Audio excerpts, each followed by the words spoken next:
तरी तुम्ही बसल्यावर मी तरी उपोषणाला बसणार आहे आणि मी रीतशीर उपोषणाला बसणार आहे. कारण मी तिथं तहसील ऑफिसला निवेदन दिलेलं आहे रीतशीर.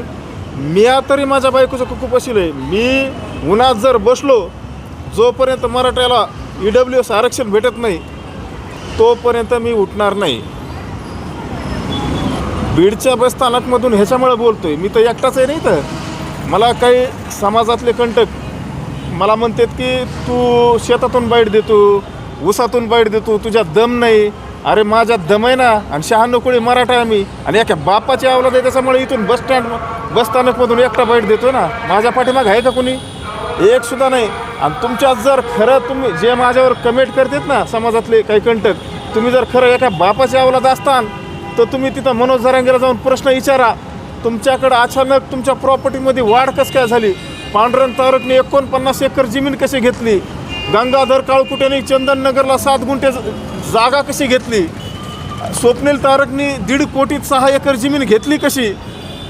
संजय कटारेचा 5 कोटीचं जे समजा त्याच्या 7 बारेवर बोजा पडला होता ते तहसीलदारने माफ कसं काय केला?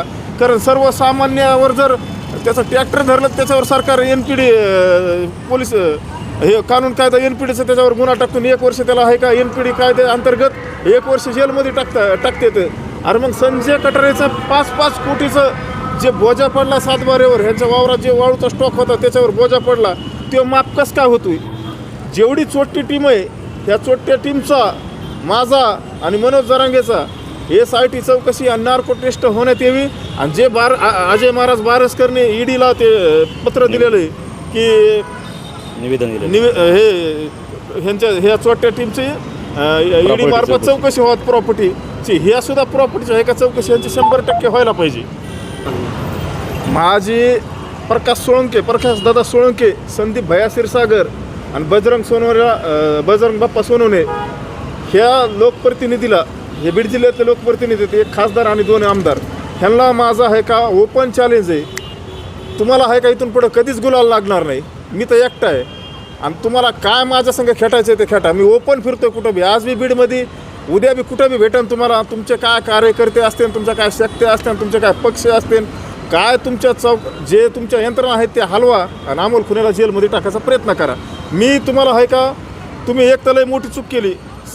एक सर्वसामान्य माणूस, अरे समाजासाठी आमचं योगदान नाही का? 2 वर्ष जेल काढलं, 3 वर्षाचे अनेक राहिले. मनोज जरांगे तिथून पळून आले कोपर्डीच्या आरोपीवर. ज्या टायमाला आम्ही हल्ला केला त्या टायमाला खोटं प्लास्टर लावून इकडे फिरायचे. समाजासाठी कुणाचं योगदान आहे आणि कुणाचं नाही हे तरी ह्या लोकप्रतिनिधीला कळायला पाहिजे ना. यांचा अभ्यास पाहिजे काही. आणि असे तुम्ही आज माझ्यावर निवेदन दिलं, उद्या मनोज जरांगेचं ऐकून तुम्ही कुणाला बी शिक्षा लावण्यासाठी असे निवेदन देताना तुम्हाला कायद्याचा काय दाख आहे का? तुम्ही आमदार खासदार झाले कसे? तुम्हाला कायद्याचा काय अभ्यास आहे का नाही? ह्या गोष्टीचं मला म्हणजे पडलेलं एक कोड आहे. याच्या अगोदर देखील जरांगे पाटलांनी अनेक आंदोलनं केली, परंतु उद्या जे आंदोलन होणार आहे ते आगळे वेगळे. ते म्हटलेले आहेत मी उन्हामध्ये बास टाकून आंदोलन करणार. मी बी एक शेतकरी. मी आहे का 24 उन्हाळा, पावसाळा, हिवाळा आम्हाला शेतीतले कामधंद्याची सवय. मनोज जरांगेला आहे का शेती 2 एकर आहे, खानदानी बाप दादाची प्रॉपर्टी. पण मनोज जरांगे कधी काम नाही केलेलं. काम आम्ही केलेले आहेत. मी काय म्हणतो, त्यांच्यात जर खरं ते 96 कोळी मराठा असतील तर ते उन्हात आहे का बास टाकून आहे का आंदोलन करते ना. मी तरी आहे का 96 कोळी मराठा. मी आहे का बास टाकून जर बसलो तो जोपर्यंत मराठा समाजाला EWS आरक्षण भेटत नाही आणि ह्या चोट्ट्या टीमची SIT चौकशी आणि नार्को टेस्ट होत नाही तोपर्यंत मी उठणार नाही. उठणार ना. मी ते बसले की मी बी बसणार ना उपोषणाला आणि तिथंच बसणार. या आंतरवालीमध्ये बसतील तर मी थोडा साईडला बसन.